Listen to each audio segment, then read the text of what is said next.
Oh, motherfucker, you can't have my cornbread. That's for damn sure.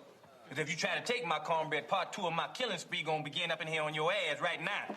If you think about my cornbread, get the taste out your mouth. That's for damn sure.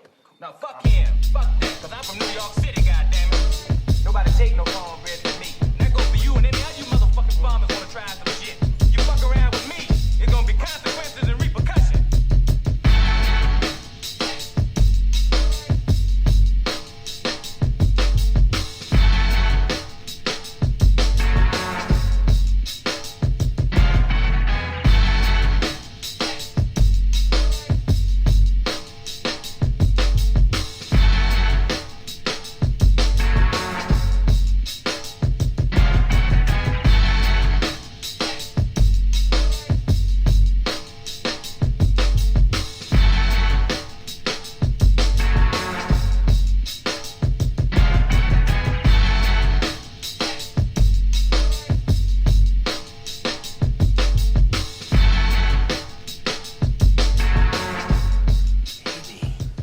Haters gonna hate, and ain'ters gonna ain't.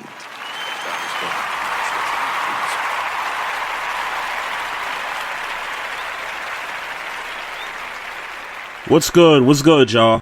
It's Maestro Styles and Trey Fraser in the house. Back for another episode of the Barbershop Sports Talk Podcast. We're live on barbershopsportstalkpodcast.com. Make sure you follow us on the Facebook page. Also on Instagram at Barbershop Sports Talk Podcast. You can find us on Twitter at Barbershop SPOR2. And we're streaming live on YouTube for all you YouTube users out there. Just want to make one quick special announcement. And I didn't get a chance to do this because, Maestro, we didn't do the show last week on the podcast. We have a new platform that we want to announce. And you can find us on Amazon Music if you are a Amazon Music user. And I'll be honest with you, I don't know too many of them, but it's nice to get... It's actually a podcast platform, though. It's not Amazon Music. It's actually Amazon Podcast, if I'm not mistaken. Amazon Podcast? If I'm not mistaken. Okay, I'll do a little bit further research on that, because I know I got the Amazon Music banner, which... If you have the app, for anybody out there, if you got the Amazon Music app, you could search us on that app as well. But I'll definitely look into that Amazon podcast thing. So just want to give us a good congratulations on another milestone. It was good to be on another platform. Absolutely. So it's been a couple weeks since we last spoke on the podcast anyway. I know we've been on Instagram Live a couple times since then. What's been popping, man? Working, man. Look, everything good, man. Working is what's important. Kissing babies, loving family, and continuing to make known on our platform that we are still being unjustly killed by police officers, oppressors, etc. Free, I can't rest in peace, Breonna Taylor. I was going to say free. Rest in peace, Breonna Taylor. Yep. Rest in peace to all the fallen people that have been victimized and taken down by police brutality and white supremacy and all that stuff. So. Just want to say that.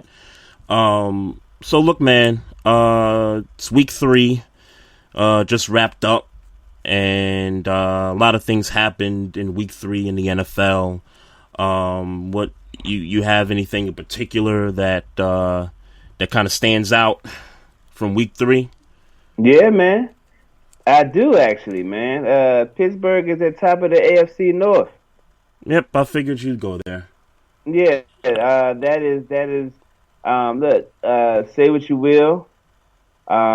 We've had some flimsy wins. We've certainly had some flimsy wins.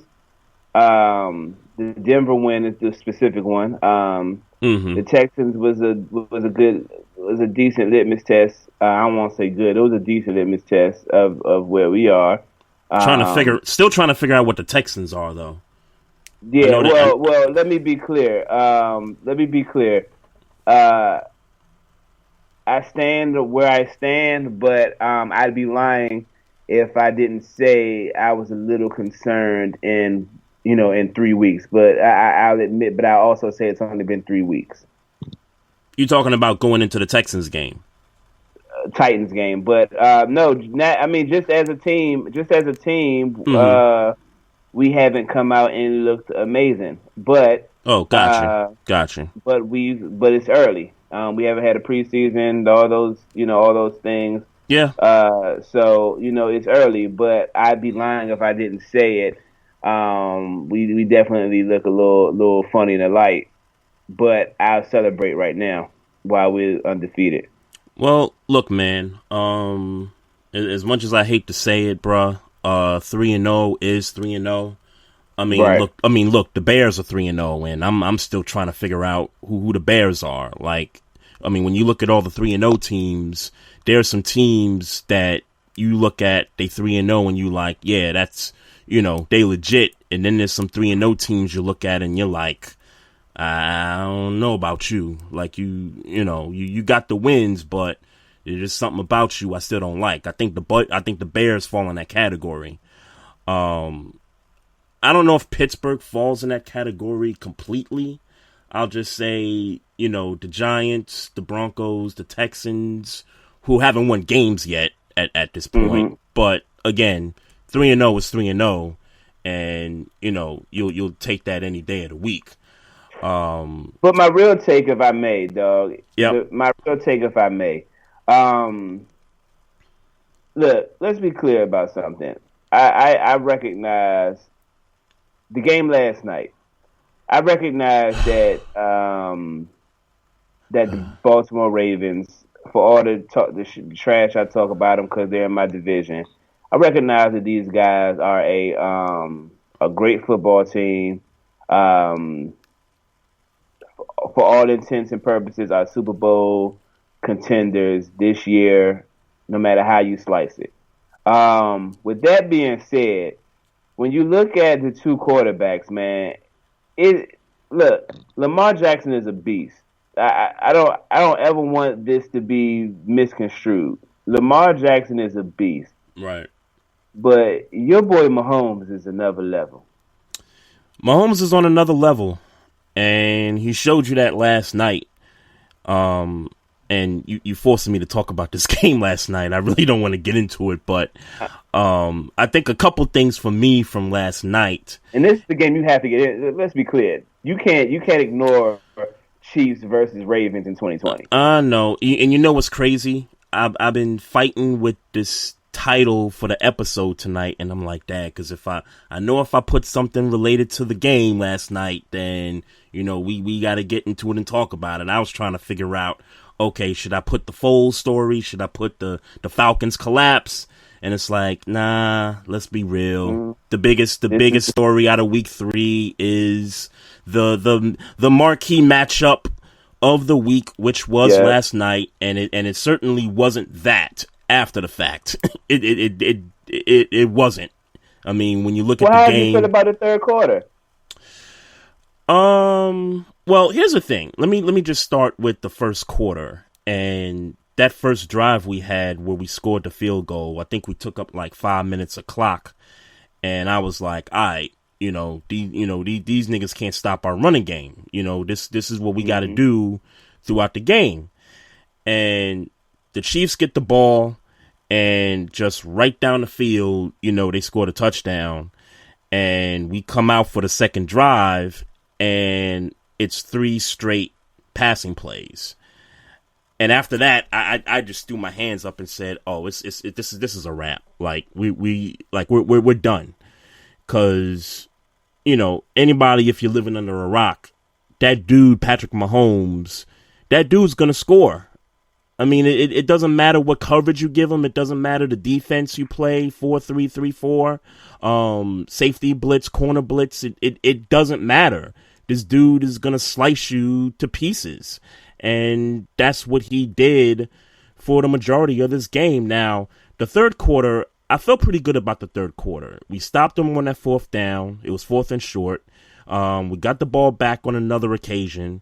and we were moving the ball a little bit, well there. We cut the deficit to 7 points, which I thought was a bit surprising, given earlier in the game how the flow of the game was going. And, because you had drop passes. Mark Andrews had a bad night. Let's just, call it what it is. He had a bad night, dropping passes. Some of the, play calling by Greg Roman was just suspect at best. So you had that situation. And Lamar, in that fourth quarter, the body language, particularly on that drive where we were trying to cut it to 7 again, just not good. You had a couple penalties. He took some sacks, and we ended up in that 4th and 26 situation, and that pretty much was the game right there. But that third quarter, I felt pretty good about it because our defense was able to kind of hold their own. Now, the defense, they got washed. I'm gonna just call it what it is. Defensively, they had no answer for Mahomes, regardless of the coverages that they were giving this guy. No sacks. We pressured him a few times. I think the one time Marlon Humphrey hit him, Mecole Hardman was just wide open, for the touchdown. Yeah. Yeah. And you saw a lot of wide open Chiefs last night. Like every time you saw a Chief catch a ball, it was like nobody in the vicinity of the guy. Look, I like I said, and I do mean it. This ain't a turning of the knife situation. Y'all are, and you don't need me to say it. Y'all, what's on your roster. Yep. You know what you did last year. You know that while you probably won't go 14-2 this year, you're confident that y'all, everybody's confident that y'all have a good year, a playoff year for that matter, and be in contention for the Super Bowl. With that being said, that's literally when I watched that game, is what literally I was just like, man, like it's just different. As good as Lamar Jackson is, that is just a different pedigree of quarterback when you're talking about Patrick Mahomes and versus Lamar Jackson. And it's not to say Lamar Jackson could never get there or any of those types of things. It's just Patrick Mahomes is there right now, and it showed. Yeah. Best quarterback in the league, period. I had that discussion today, and and a week ago I would have said that I gotta respect Russell Wilson's resume though. So Russell's having an MVP year right now. Well, including the year he's having right now with what he's done in his career. Yep. I'll say right now that Russell Wilson is number one. I'll give Patrick Mahomes number two, and Aaron Rodgers is having a great year so far too. Yeah, I don't want to leave him out. Russell Wilson. I'm saying Russell Wilson is the best in the game right now. All right. I got Mahomes as the best. And just a one point about last week's game, the Chiefs and the Chargers, and I think we talked about that when we were on IG Live, where we said the Chargers held the Chiefs' offense to 9 points through 3 quarters. I think they looked at that I gotta think they felt pretty embarrassed about that. They won the football game in the end, but I think they had something to, prove after that game going into the Ravens game, because watching TV last night and watching the pundits and people talking about the game, everybody picked the Ravens to win the game last night. And really, everybody, the people that I saw on TV last night, everybody picked the Ravens. It was Booger McFarland, Randy Moss, Steve Young. I forget the other cat that's on there. Everybody picked the Ravens. Interesting. That's always recipe for disaster, though. Usually like when you're talking about those marquee games, not like Baltimore playing Cleveland or something. That but in marquee games when everybody's picking one team, that's normally a recipe for disaster. If you're the fan of the team they're picking. Yeah, that's true. And if you're a bettor, you definitely want to stay away from stuff like that if you're betting money lines and all that stuff. But I tell you what, but that wasn't even like Ravens bias or me wanting a division. I just thought the Chiefs was going to win. Mm-hmm. No, I mean, to me, Mm. I mean, if I watched other people on TV make picks, the surprise to me would be is if everybody picked one unanimously over the other, or vice versa. That would have surprised me. Like if I'd have saw a panel of 8 people and 4 people picked the Chiefs, 4 people picked the Ravens, I could respect that. 2 teams. This is supposed to be the AFC title game, in many people's eyes. Yeah, I could see people picking, 50-50 that way, but the fact that everybody picked the Ravens, at least, from what I saw, that was a bit shocking. But, given what the Chiefs went through last week, I think they was ready to put it on a nigga last night, and, they definitely did that. But I tell you what, man, this is, in my opinion as a fan, this is the perfect opportunity to take that frustration from last night's game and focus on next week's game, because we got the Washington football team. On, we got Dan Snyder's team, and nothing would make me more happier than to pound that football team into submission. Because for all the stuff that Dan Snyder's been doing. Though. What's that? I mean, but you know that's going to happen, though. I know. I just want to see it. I just want to see it happen. That's all. You know that's going to be sheer That's going to be sheer domination. Oh man. and trust me, if it ain't, I'll be here next week. There'll be some questions. It's going to be. You know what it's going to be? It's going to be like last year. Because we played the Chiefs in week 3 last year, too. Mm-hmm. And then that not following week, we got blown out at home by the Browns. At home, yeah. And everybody had questions, coming off of that. And then next thing you know, we rip off 12 straight games to end the season. So, we'll see what happens. But, man, sure. I want to beat the hell out of Dan Snyder's football team. And quite frankly, he needs to sell the team. I just want to say that, too. I've been slacking on that.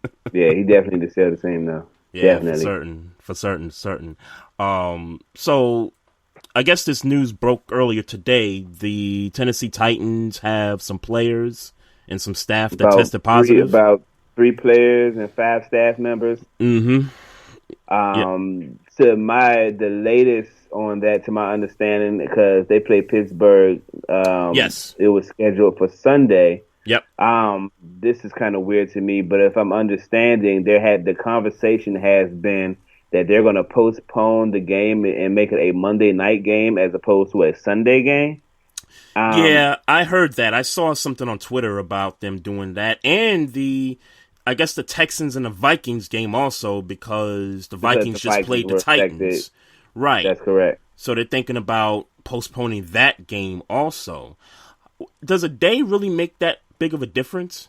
That don't make sense to me. I thought the time was 14 days, so I don't know what this Yeah. What this that is. I don't get. I don't know what this is. Much like the conversation we have been having all summer. Mm-hmm.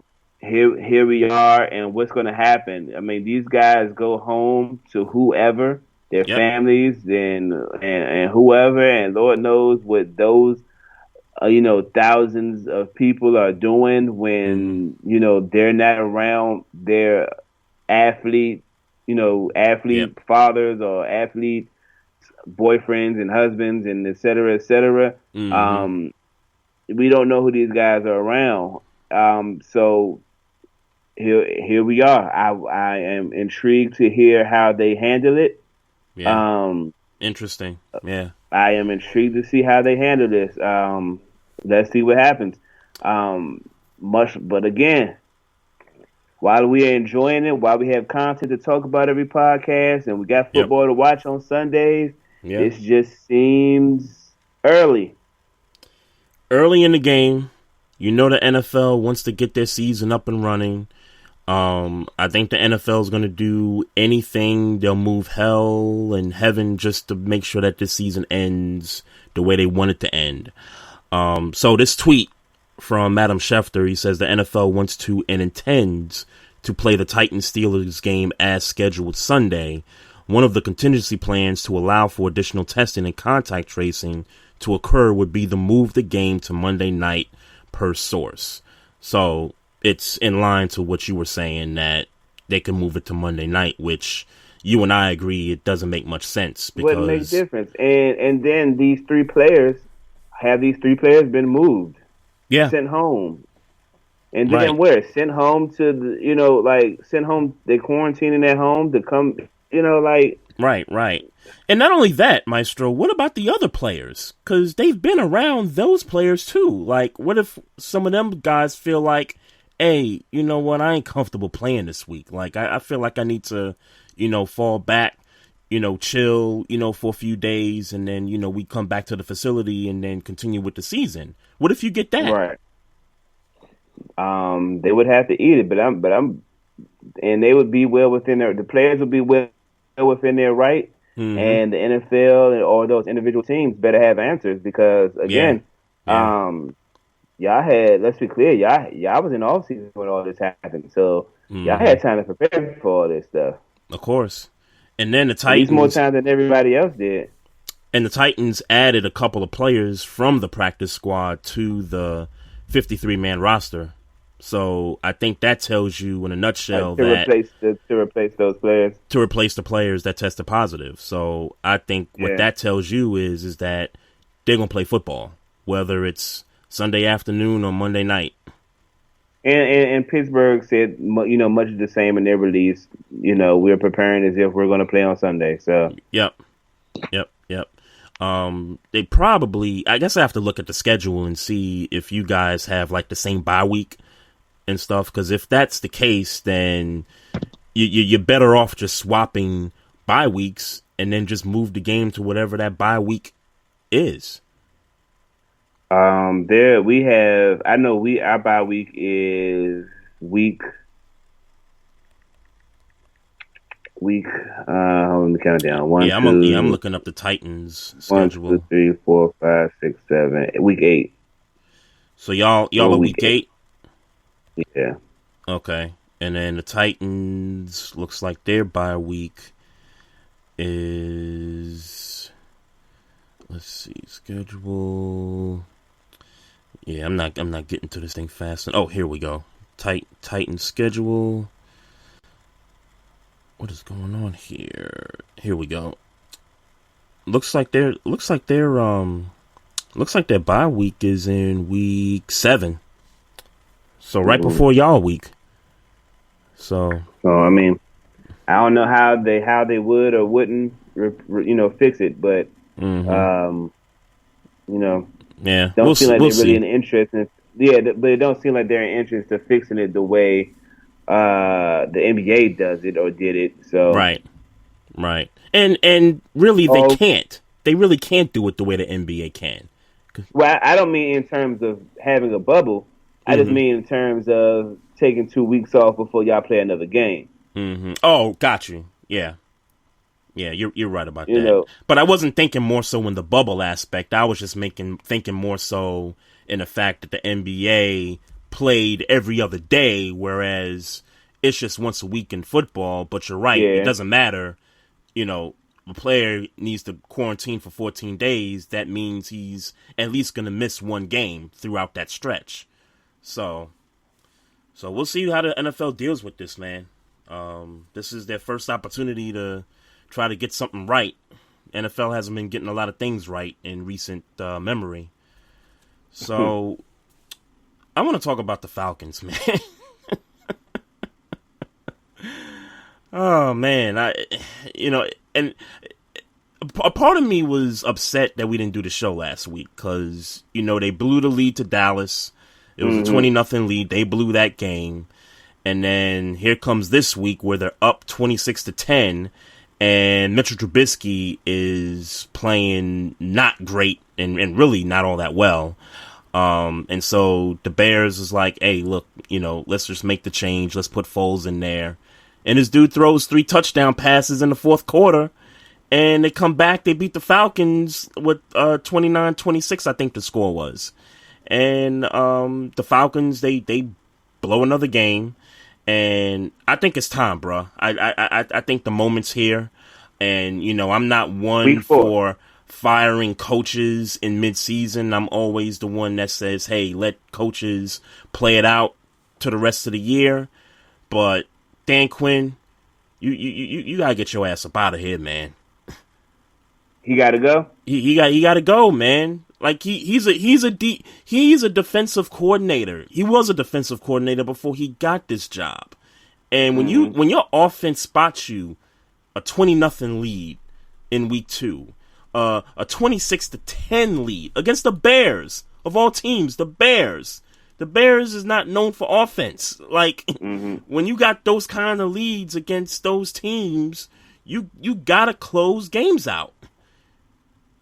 And I get it. The Falcons aren't great defensively. I get it. They lost some players in the offseason, but still, it wasn't great offensively the year, and it wasn't great offensively before those players left. So defensively before those players left. So look, my thing. I wouldn't be mad if you fired him. He deserved it. Yep. I'm still on the whole. You know what? Just let him finish the season. What's the word? It's not like we talking about. Do they really have Super Bowl or playoff? I guess they have aspirations. I'm sure, but aspirations of playoffs at minimum playoffs. Yeah, I'm sure they. I'm sure they have Super Bowl aspirations. That's just something you aspire to have. But right. Do we look at this team and think, ooh, they got a shot in hell to make the Super Bowl? Maybe they got a shot in hell to make the playoffs. They got a shot to make the playoffs, yes. Yeah, but they don't have a shot in hell of making the Super Bowl. No. Just let them play a season out. Like, what's the worst? Unless you're going to tell me Eric Bieniemy going to get a job, which he won't be getting a job, in the season. Right. Or if you're going to tell me somebody like that getting a job, like y'all want to fire Dan Quinn to hire Eric Bieniemy, then I'm good. Like, let him just go ahead and play his sorry season out. And further dig his hole of, I'm not going to have a head coaching job next season. Right. And the irony of it all, Sunday was Arthur Blank's birthday. I found that out on Twitter on Sunday. Mm-hmm. Happy birthday, Mikey. So on this dude's birthday, his own team blows a 26-10 lead to the Chicago Bears and blows the lead for the second time in 2 weeks. Yeah, that's a great birthday gift. Happy birthday. Happy birthday, Arthur Blank. The team you own is some trash. Oh, man. Todd Gurley, Calvin Ridley, Julio Jones, who by the way, I didn't even know he wasn't playing. He's been good. I didn't know Julio was going to sit out that game, though. Like, that just came as surprise. I saw it Sunday morning. Yeah, that's crazy. So what you think about the quarterback change with Chicago? You got Nick Foles. Taking over. It had to happen, I guess. Look, Mitch Trubisky. You can go ahead and get ready for your backup quarterback role sometime next year.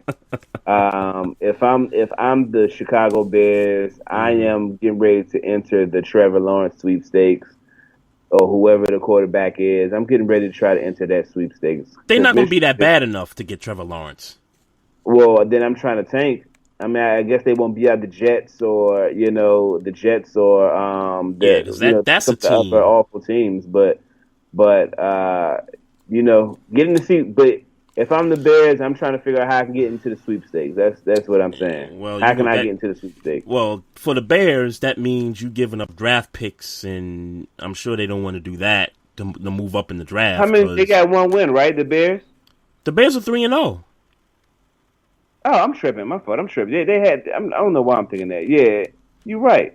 Yeah, they not gonna be in no position to get no Trevor Lawrence out the draft. That's 3 games, man. Tank the rest of them. Why? Like you got Nick Foles in the offseason for this particular reason, and so now you went to him. Scare Mitch Trubisky, and then you found out in week 3 that Mitch Trubisky ain't scared. He just trashed. Yeah, like Come on. They got Nick Foles for this particular reason. They wanted to go to Nick Foles all along. They just couldn't do it the first few weeks.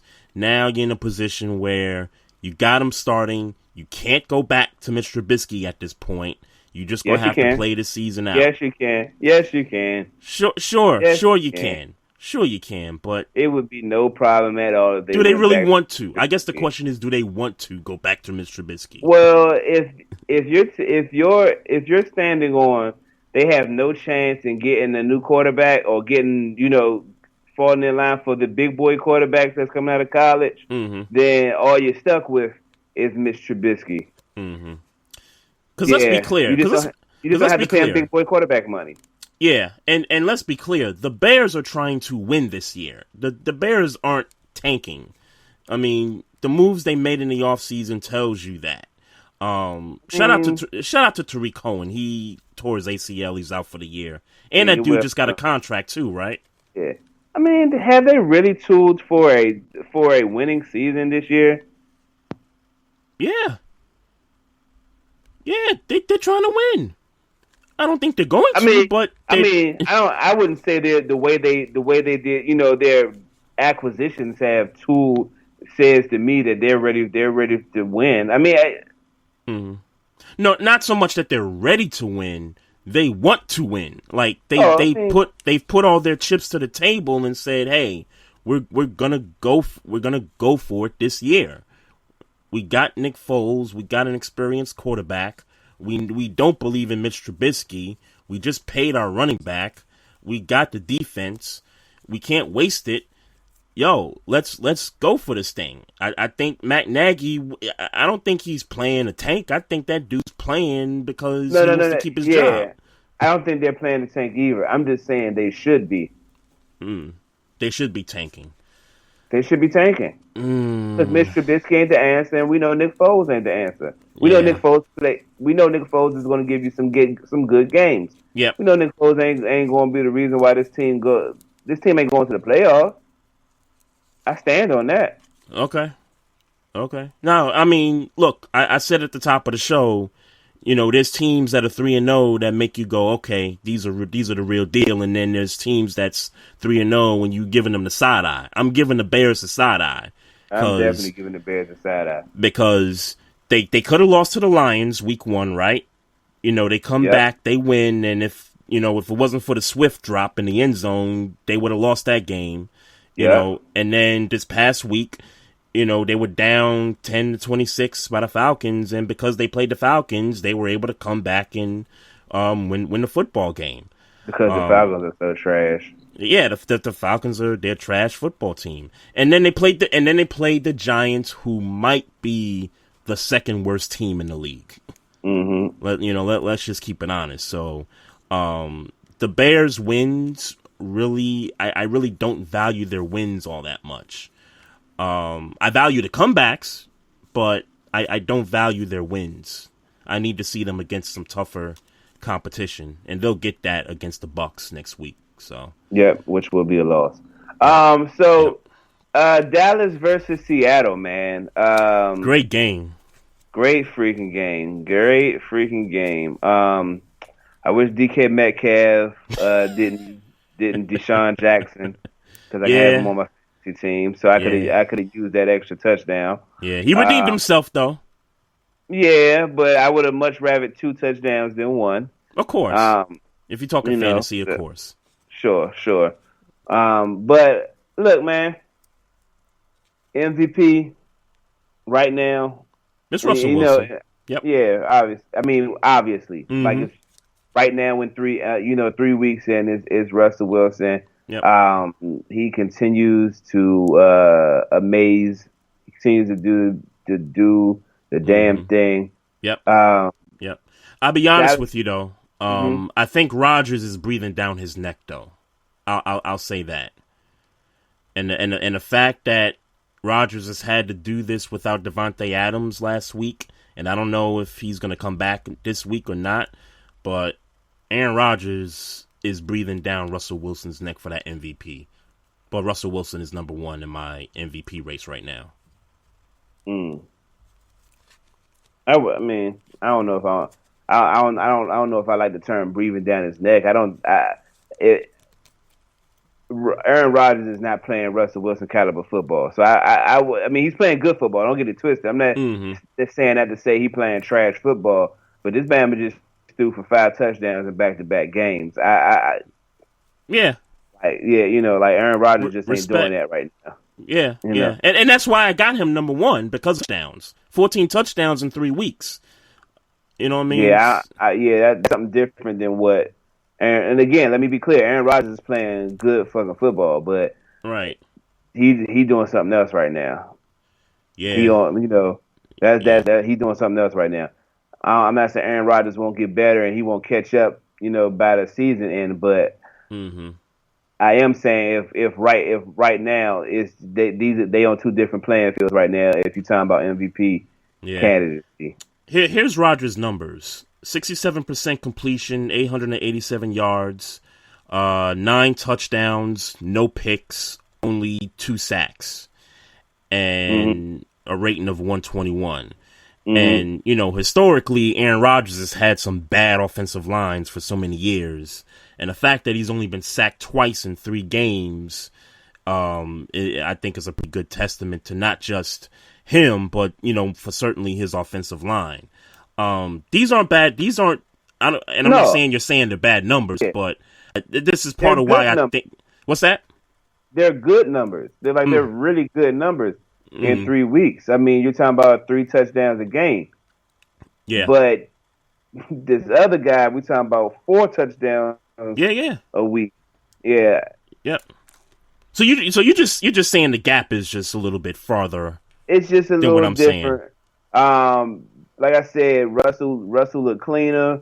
Like the game 1, I think he might have missed 4 throws.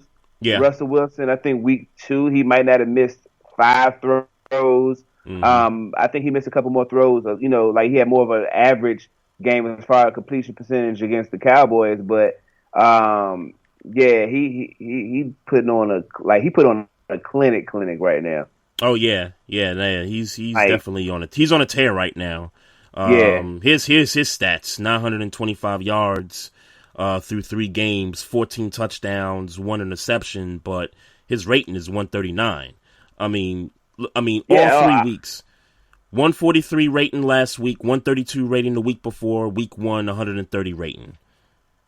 That's he's just and again, no shade to Aaron Rodgers at all. But Russell Wilson doing something else right now. Yeah, he's on another level right now, man. They keep it up, man. They just, I mean, they my Super Bowl pick anyway for the NFC, so it's right on track with what's going on there. You got anything else as far as week 3 and what's been going on there? Nah.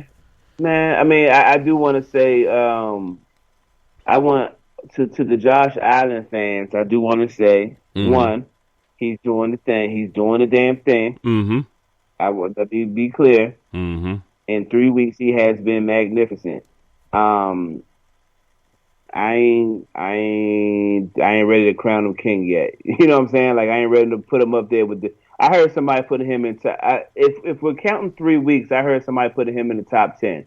If you're counting 3 weeks of this season, yes, obviously he's in the top 10 right now. Yeah, he is. He is. Yep. Yeah, if you're just talking about 3 weeks, I think give him time. I think he'll start to come back to the pack of middle tier quarterback. Yeah, well, I got his numbers right here. 1,038 yards in 3 games. Because he threw for 400 against the Dolphins. He threw for 311 against the Rams, and then he threw for 312 against the Jets in week 1. 10 touchdowns, 1 interception, total rating of 124.8. Those 3 weeks individually, he's got ratings of 128, 146, and 104. So great. Like, he's balling. He's balling right now. Yeah, definitely. No doubt about that. I watched a clip of that Rams game. I watched a clip of it where he dodged like 2-3 guys and was still able to, stand up and make the throw. And I'm like, yo, like, I didn't realize, because when he first came out of college, I kind of was like, all right, he's just, one of those guys that's like, weighs 210, 6'7", something like that. But then I didn't realize this dude is 240, and he's bum rushing niggas on the field like, as a quarterback. Yeah, he's been big, no homo, since he got in the league. Mm-hmm. He's been big. Yeah, it was a Dolphins game I'm thinking about where he just trucked like 3 Dolphins just to make a play. I was like, then I hate to say it, not to feel like I'm taking validity from his achievements, but the Jets and the Dolphins. Yeah, we got to do that though. We definitely got to do that. I won't take it away from him, but I will say he played the Jets and the Dolphins. But the Rams are better competition than those two teams. Rams are better competition. They had to, if I'm not mistaken, the Rams came back. They did. They took a lead, and then he had to do something at the end of the game. That great throw to Tyler Croft. Right. Which was helped by a PI call, which was sort of questionable. Mm-hmm. The Rams were kind of complaining about the call that they made there in the end, but. Yeah, a great throw to Tyler Croft to, put him back on top. And I think if you're a Bills fan, I think that's what you want to see. The fact that your team was up 28-3, and everybody knows a 28-3 lead is not safe. Ask the Falcons. Mm-hmm. That's a fact. They blew the lead. Like, I think there was a couple of turnovers in that third quarter that got the Rams back in the game. I think Robert Woods had an outstanding game, helped them get back in there. They took the lead, and then Josh Allen comes back with the drive, and albeit helped by a PI call, he makes the throw, and he pulled off. He pulled it off, and I think that's what you want to see from your quarterback. And so, Bills is 3-0, and I'm not, because I did have them missing the playoffs, but just looking at the Bills, like, watching them play, I'm not giving them the side eye. I might be off on this prediction here of them missing the playoffs. They look really good. Yeah.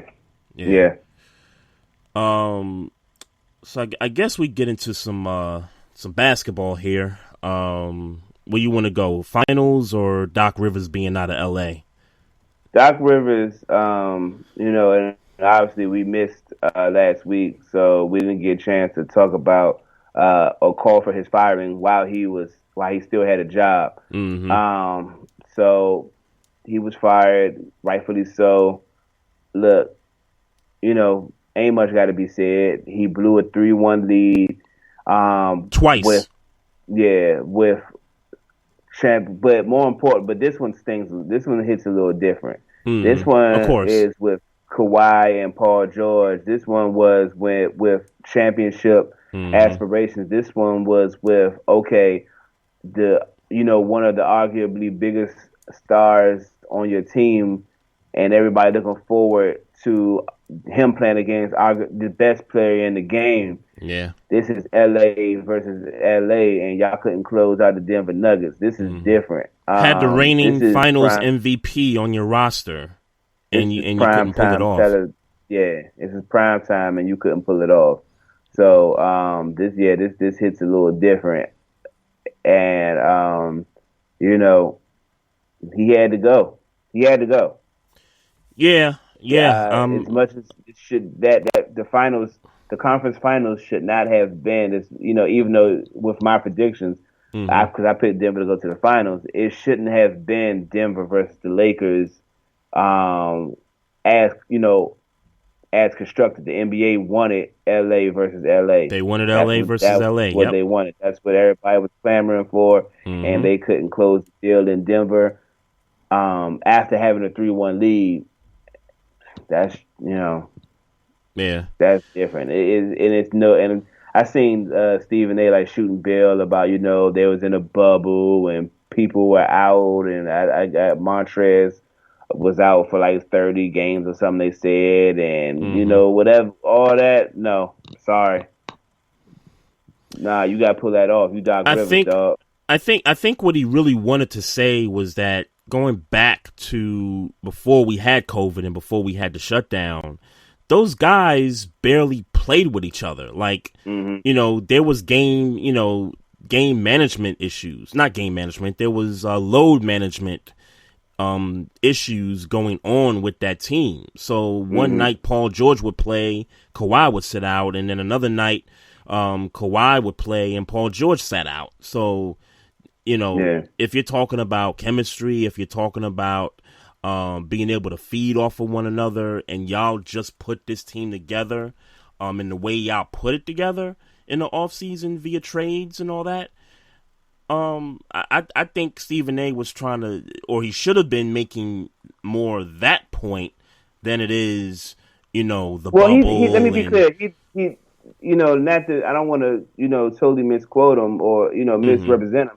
He did say that he understands why he was fired. He did say that. Yeah. Before he went on to say, this guy had all of these issues in the season. Maybe he should have been, he understood why he was being fired. Yeah. He should have been fired. For me, and I said it as we was going through the series, he should, if he loses this series, he's gone. Yeah.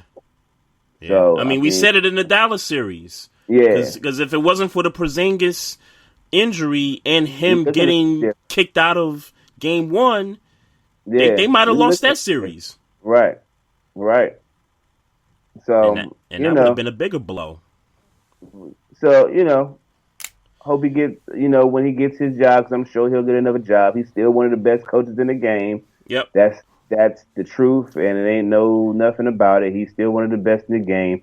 Hope he'll get a job soon. He'll get one of these openings. And there's 5 openings, not including the Clippers. There's 6 openings total, but there's 5 other openings right now. You got the Pelicans, you got the Sixers, you got the Thunder opening, you got the Rockets opening, and I'm missing on one. What did I say? Pelicans, Sixers, Rockets.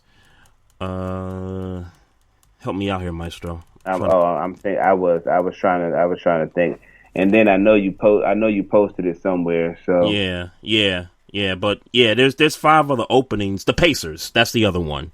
Mm-hmm. The Pacers is the other one. So you got 5 openings, and Doc would certainly benefit from any of those 5 teams. I mean, they're all playoff teams, minus the Pelicans, but we know what the situation with the Pelicans is that, they're an up and coming team with a, young, potential superstar right there. So we'll see what happens, man. I know they've been talking about Ty Lue potentially a candidate for the Sixers job. I think that'd be a good fit for Ty Lue right there. Well, whoever they were, I'm sorry to say, whoever they were, he should be going to Doc Rivers. I think Doc Rivers should be going to the 76ers. That should be his first choice. 76ers should be his first choice. Or he should be their first choice, rather. Right. That's I'm okay with him going to Houston too. But for me and his caliber, it's got to be one of those 2 teams. I would prefer him to go to the Sixers just because they got more talent. He got something to work with. Right. But if I had to pick a team as far as intrigue, I would be very intrigued to see what he did with the New Orleans Pelicans. Yeah. I would be very intrigued to see what he would do with that. Up and coming squad, potential superstar in the making with Zion. All the pieces around Zion. I would like to see him, if not with the Sixers, certainly the Pelicans. That Thunder job, I think it's I don't want to say interesting in a good way, because I don't know what the deal with Chris Paul is. Like, I don't know if is he still under contract? Is he a free agent, or does he still want to play there? Like, I don't know what the situation is, because I think if you don't have Chris Paul on that team, the Thunder become a lottery team next year. if he decides he doesn't want to play. Right. So I that's an interesting job opening right there, because you don't know what Chris Paul is thinking right now. And let's be real, he's 35 years old, going to be 36 next year. And at this point, if I'm Chris Paul, I'm starting to think about the next chapter in my life. Like, do I want to do this? And, do I want to, ring chase? Or, do I just want to call it quits? Like, that's something he's got to be thinking about. Chase, if he's trying to ring chase, he needs to be going. He needs to be going to the Clippers. He needs to be going back to the Clippers and be ring chasing. Because I feel like, as much as I like Patrick Beverly, I feel like they could have a better guy running the point offensively. Yeah. He ain't he's a defensive guy. Yeah. Not to say he can't run it. He doesn't run it offensively. I think they could find somebody better than Patrick Beverly to run it offensively. Yeah. I think, but you know what? Now that I think about it, though, Chris Paul, Kawhi Leonard, Paul George, Montrezl Harrell, Zubats, Lou Williams. Yeah, that wouldn't be a bad roster. If he chasing rings. Yeah. I could see that. Yeah. I could see that, popping. But yeah, man, the Thunder gonna have to really think hard about who they want to go after, because they got questions with that roster. And did you hear about the Bulls hiring Billy Donovan a couple weeks ago? I don't really feel a way about it. Yeah, let them have the sorry job. I mean, that was the sorriest jobs of the ones that were open anyway. So, let them have it. Yeah, for sure. I think there's a couple of guys out there I think are pretty good coaching candidates. I think Sam Cassell deserves an opportunity. And if anything, it would have to be the Rockets, where he used to play at. I could kind of see that for Sam Cassell. We talked about Ty Lue already. Nate McMillan, who just got let go by the Pacers. I'm knocking on that man's door like, yo, was good if I'm one of these other teams. It seemed like we should have an influx of black coaches. Have at least, for certain. We should have at least 3 or 4 new black coaches this year. It's a lot of openings. I mean, we didn't even talk about, like, some of the teams that have already got their coaches already. Like, the Nets got Steve Nash, the Knicks got Thibodeau, the Bulls, we just talked about them already. So you're talking almost 8 openings already. Well, this I'm just saying of the six right now. Yeah. And the candidates that are left. Yeah. We should see at least 3 or 4 black coaches being hired.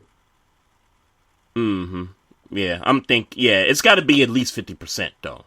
So three coaches, 3 of those 6 openings has got to be black coaches in there. I mean, if I'm just looking at the candidates. Yeah, no, I hear you. Ty Lue, Nate McMillan, Doc Rivers. Those are 4 black coaches. Right. And 4 of those guys should have jobs. Yeah. No, I agree with you 100%, man. And I think, and I thought it was Juwan Howard in the mix, because Juwan Howard, a lot of people have been talking about Juwan Howard. That's him true. In the mix, man. That's true. And some opportunities around here. And here's another person I want to mention. This person's not black, but Becky Hammon would be the first female NBA head coach. I say give her the Pacers job. So if she somehow, gets one of those gigs, that's making some history also. So I would be for that too. Yeah. But yeah, you're right. It's too many black coaches right now on the block that, need some jobs. Like, it's just too many candidates that's black out there right now.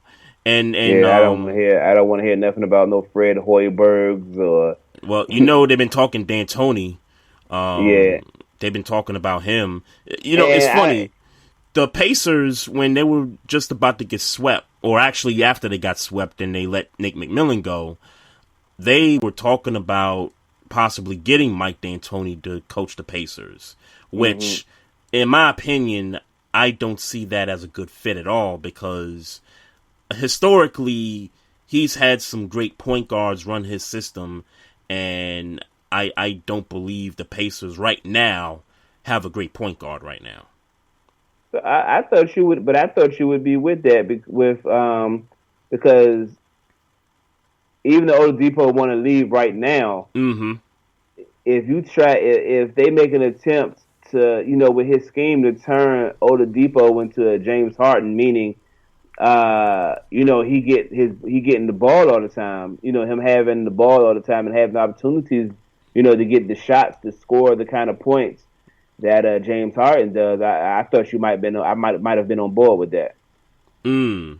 Yeah, and I guess it was because I heard about the Oladipo thing prior to that of him wanting to leave. So it really, at that point when they talked about D'Antoni, was just like, what? No, I don't like the fit, but yeah, because I like Oladipo, and I would prefer for him to stay, but if he wants to go somewhere else, I think there's a lot of teams that could use Victor Oladipo right now. Like the Houston Rockets. Yeah, absolutely. Absolutely, for certain. So there's that. NBA Finals, man. Lakers and the Heat, man. This was this was sort of unexpected.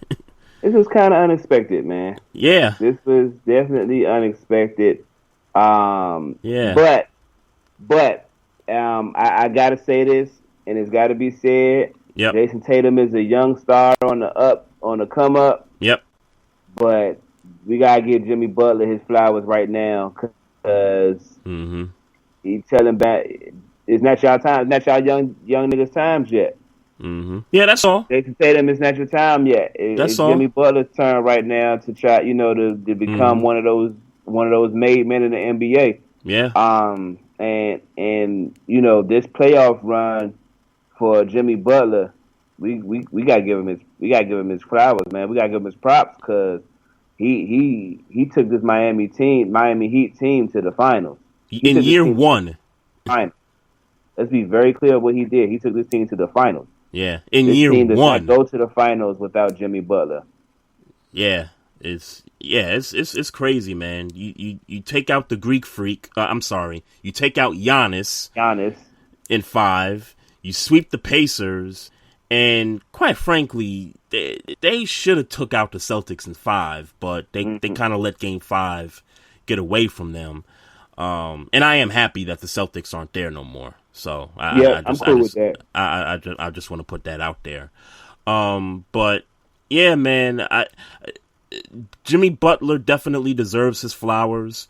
You know who else needs to, get their flowers too, man? Eric Spoelstra is one of those coaches, man, that's just so underrated, man. Like, just the whole, Miami Heat culture, just the way they just do things down there. Pat Riley, putting the team together, with the roster, and Spoelstra, just, with the coaching. I bet you he's saying to himself, man, at least I got to the finals without LeBron. I could guarantee you he's saying that to himself. Now he's got to go out and win it, and he's got to beat the guy that he used to coach. That's clear. They're not gonna. I don't think they're gonna win it. But can I build a case for them? Yeah. I'm open for it. As much as I want LeBron to win this finals, because I feel like he was cheated out of the MVP this year. I don't. Yeah, I would love to hear a case about Miami beating the Lakers. Yeah, and I agree with you. I don't think the Heat is going to win the series either. I think the Lakers are going to win in 6 games. I'll give the Heat that much respect. But here's where I could build a case for the Heat, man. They play solid defense. They got shooters. Tyler Hero, Duncan Robinson, Goran Dragic. They can shoot threes. And if there's anything that I'm sure LeBron hates going up against, is a team that could shoot threes. I'm not saying they're the Golden State Warriors or anything like that. Don't quote me there. I'm just saying that they got guys that no matter where they're at on the floor, they're going to shoot it. and they gonna shoot it with confidence. Yeah. So yeah, you got that. You got them shooting threes. You got the defense, and you got a coach that knows LeBron's tendencies. You got an organization that knows LeBron's weaknesses and his strengths, and that's where I can build the case for the Heat potentially being like what the Detroit Pistons was back in 2004 against the Lakers. I hear you, and thank you for attempting to build a case. I'm with you. Yeah, you don't. I get it. You don't have. I get it. I'm with you. Yeah, I'm with you. I'm with you. You just playing devil's advocate. That's it. Yeah, that's it. They are going to lose in 6 games. Yeah, they are. They are going to lose in 6. They are going to lose in 6 games. Jimmy Butler has already proven that he is one of the guys in the league, and he'll carry that. Mm-hmm. But now you're talking about 2 of the top 5 in the game right now on one team, or top 10, or however you want to slice it. But you're talking about two big dogs right now. Yep, no question. No question. That gives the Lakers all the advantage in the world. But I tell you what, if them white boys on the Heat get hot from 3, and the Lakers can't counteract with that in terms of the shooting, then the Heat are gonna have a chance. They're gonna have a chance in this series. Because one thing the Lakers can't do is shoot threes or shoot them consistently, I should say. But I think what's helped the Lakers down the stretch with them getting here is they got Rondo healthy, and now they got another ball carrier that can give LeBron rest, if and when needed. Because that was one thing that was a concern for them, was when was Rondo coming back? When's Rondo going to be here?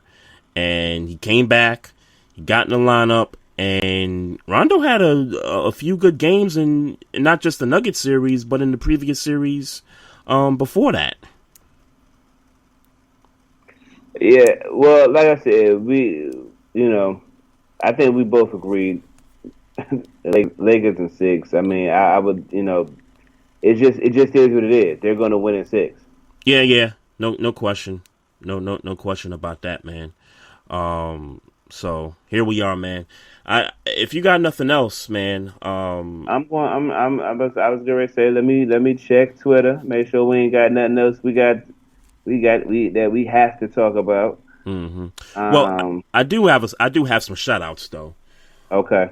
I want to shout out Mark Cuban for pulling up on Delonte West and bringing him in and trying to help get that brother's situation right. And he's in rehab right now. In rehab for certain. And he's in rehab, and they reconnected him with his mother. Oh, really? Yeah, that's dope. I read that earlier today. Oh, okay. So, that's definitely what's up. Okay, that's definitely what's up. Definitely dope right there. Yeah, shout out to Mark Cuban for that. Yeah, I don't care about that. We talked about the Titans and Steelers possibly playing Monday Night Football. Yep. Jimmy Butler says we're not underdogs. Yes, you are, sir. So the Ravens are favored by 13 points next week. Sure, of course they are. I don't. It should be higher, but I'm not gonna. I'm not gonna be greedy. Before we go, are you concerned about a trap game?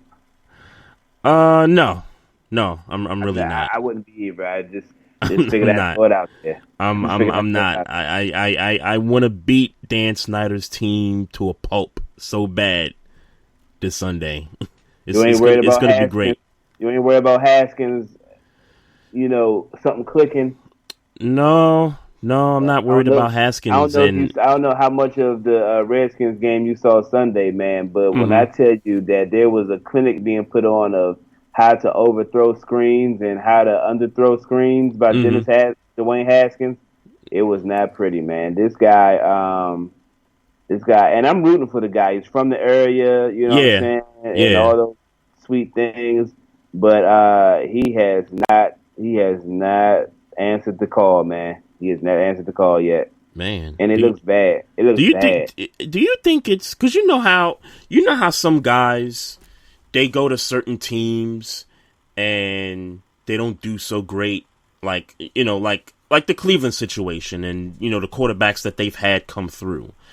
Like, I always get the sense that if any of those guys that were drafted by Cleveland went somewhere else to a much more stable organization, then they would be better than what they would be with the Browns. I always get that sense. Well, I'll say this in terms of Dwayne Haskins. They gave away their running game right before the week one. Yeah. They gave away their best running back. They don't have a legitimate number two. Mm-hmm.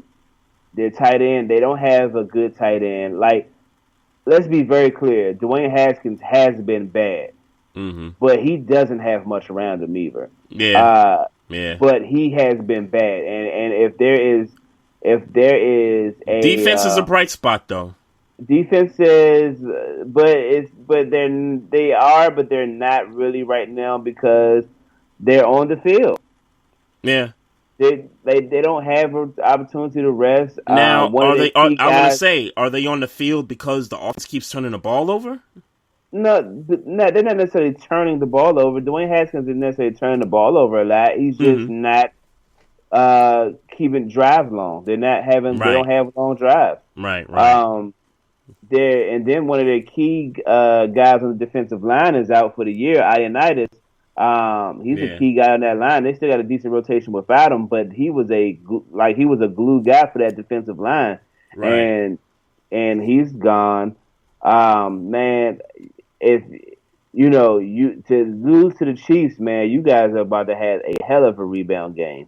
Man, I can't wait, man. I can't. Y'all about to have a hell of a rebound game. I mean, everybody, like y'all can mess around and score 50. Y'all can mess around and score 50. Yeah, I was just about to say, I can't wait to drop 40 on these dudes, man. Y'all mess around and score 50. Bro, I can't. Look, if the Cleveland Browns can drop 35 on them, then we should be able to drop 40, 45 points on these guys. Man, y'all mess around and put a 50 burger on them, dog. And I ain't like, man, that'd be dope, man. Yeah. Stick it to Dan Snyder. That'd be dope, man. So a couple more shout outs. Shout out to the NHL who just ended their season last night. The Tampa Bay Lightning won the Stanley Cup. Yep. Which was their second in the franchise's history. So they dealt with COVID pretty well, I guess you could say, because I haven't heard anything about positive tests. Neither have I. Or anything like that. So, their whole idea with the two, bubble cities in Canada was, pretty perfect for them. So, so shout out to them for, getting through everything. And last, I will actually save my. Matter of fact, I posted my baseball predictions for the playoffs on Instagram. I at least posted the first round series. So if you guys want to go to @Barbershop Sports Talk Podcast, I posted my baseball playoff predictions just for the first round, and we'll see what happens right there. My Yankees are playing right now. They up 3-1 on the Indians, so that's what I like to see right there. I told you, man, I'm gonna be flipping tables if these dudes don't win it. Hey, man, I ain't got no horses in the race, so yeah, I'm a videotape me flipping tables if these guys don't get there, man. Please record it. So please record it. For real. We could use a viral moment now for the podcast. Yeah, I'm gonna flip tables, man. They better get it done, and they haven't been playing great baseball down the stretch either. So we'll see. Shout out to Deacon Dell in the chat room. Shout out to the number one Chief Rocker, Jersey Vern. Yes, sir. He just made one comment. Becky Ham. I mean, not Is it Becky Hammond? That's her name? Yeah, that's her name. Yeah. He would not prefer for Becky Hammond to be the coach of his team. So I don't know how you feel about that. No, but I not after the show. I won't. Yeah, exactly. Shout out to everybody out there listening. We appreciate y'all. Just a few things before we close out. You guys listen to this episode on YouTube. You can listen to it on Google Play Podcasts, Apple Podcasts, our new platform, Amazon Music, Spotify, and iHeartRadio. Find us on social media on Twitter at Barbershop SPOR2. Also on Instagram at Barbershop Sports Talk Podcast.